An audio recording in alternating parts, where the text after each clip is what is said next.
নমস্কার বন্ধুরা, আমি সুমন। পেশাগতভাবে আমি একজন ফার্মাসিস্ট। আমার চ্যানেলে আমি সকলকে স্বাগতম জানাই। আমার সমস্ত ভিডিওগুলোই মেডিসিন ট্রিটমেন্ট রিলেটেড হতে চলেছে।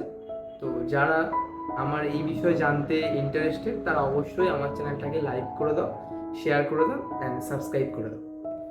ব্যস্ত জীবনযাত্রায় যে রোগটা ক্রমশ আমাদের গ্রাস করে চলেছে সেটা হচ্ছে হাইপার টেনশন। মেডিকেল ভাষায় যেটাকে আমরা বলে থাকি হাইপার টেনশন, চলতি ভাষায় যেটাকে অনেকেই ব্লাড প্রেশার বা বিপি হিসাবে ডিনোট করে। তো এই রোগটাকে মেনলি আমরা দুটো ভাগে ভাগ করি, একটা প্রাইমারি হাইপার টেনশন, একটা secondary hyper tension. Primary hyper টেনশনের কোনো কারণ মেডিকেল সায়েন্সের কাছে জানা নেই। সেকেন্ডারি হাইপার টেনশনটা বেশিরভাগ ক্ষেত্রে দেখা যায় কোনো রেনাল ডিজিজ বা ক্রনিক ডিজিজ বা অনেক ক্ষেত্রে টাইপ 2 ডায়াবেটিস মেলিটাসের ক্ষেত্রেও এই রোগটা দেখা যায়। আচ্ছা, তো এখানে আর একটা জিনিস বলে রাখি, মেডিকেল সায়েন্সে সেই জিনিসটাকেই আমরা হাইপারটেনসিভ পেশেন্ট বলবো যেখানে সিস্টোলিক প্রেসার 140-এর সমান বা তার বেশি হবে, আর ডায়াস্টোলিক প্রেসার মিনিমাম হতে হবে 90 বা তার বেশি, তবেই আমি তাকে হাইপারটেনসিভ পেশেন্ট বলবো। তো এবার আমরা একটু জেনে নিয়ে ট্রিটমেন্ট কি দেওয়া হতে পারে বা কি মেডিসিন দেওয়া হয়। মেডিসিন হচ্ছে ফার্স্ট ডাইউরেটিক্স দেওয়া হয়, ফ্রুসেমাইড, যেটা কিনা শরীর থেকে এক্সেসিভ ওয়াটারটা বা ইউরিন বার করে দেবে।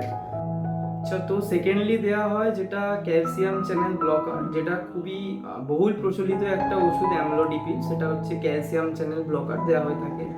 এছাড়া হচ্ছে টেলমাসার্টিন, যেটা কিনা বিলং করে অ্যাঞ্জিওটেনসিন 1 রিসেপ্টর ব্লকারে। এছাড়া দেওয়া হয়ে থাকে পটাশিয়াম চ্যানেল ব্লকার, ঠিক আছে, যে ওষুধগুলো দিলে প্রেশারটা অনেকটাই নিয়ন্ত্রণে থাকে। এবার আসি যে কি ধরনের খাবার খেতে হবে, সেটা হচ্ছে mainly salt restricted food mainly হচ্ছে ইনটেক করতে হবে কিনা, যে খাবারে নুন জাতীয় জিনিস কম থাকবে, তেলে ভাজা জিনিস কম খেতে হবে, নুন জাতীয় খাবার বা বেশি নুন কাঁচা নুন খাওয়া যাবে না। এখানে একটা মিথ আছে যে ভাজা নুন খেলে নাকি প্রেশার কম থাকে, সেটা একদমই ভুল ধারণা। ভাজা নুন খান বা কাঁচা নুন খান, দুটোতেই সমান ক্ষতি হয়। কারণ নুন ভাজলাম মানে তার যে কোনো চেঞ্জ হলো ফিজিক্যালি, তা নয়, সেটাও একই ক্ষতি করে, সমান ক্ষতি করে। তো আজকের ভিডিও আমি এখানেই শেষ করছি। অবশ্যই আমাকে কমেন্ট বক্সে জানাবে যে এই ভিডিওটা আপনাদের কেমন লাগলো। আর যদি এই সম্বন্ধে আরও কিছু জানার থাকে তাহলে আমাকে কমেন্ট বক্সে লিখে জানাও, আমি চেষ্টা করব সকলকে সেটা জানানোর। আর যদি আমার কিছু ভুল হয়ে থাকে, যদি আমার ভিউয়ার্সদের মধ্যে কোনো ডক্টর স্যারে থাকেন, তা আমি বলবো যে আমার ভুলটা কারেকশন করে দেবেন অবশ্যই। সবাই ভালো থাকবেন, সুস্থ থাকবেন।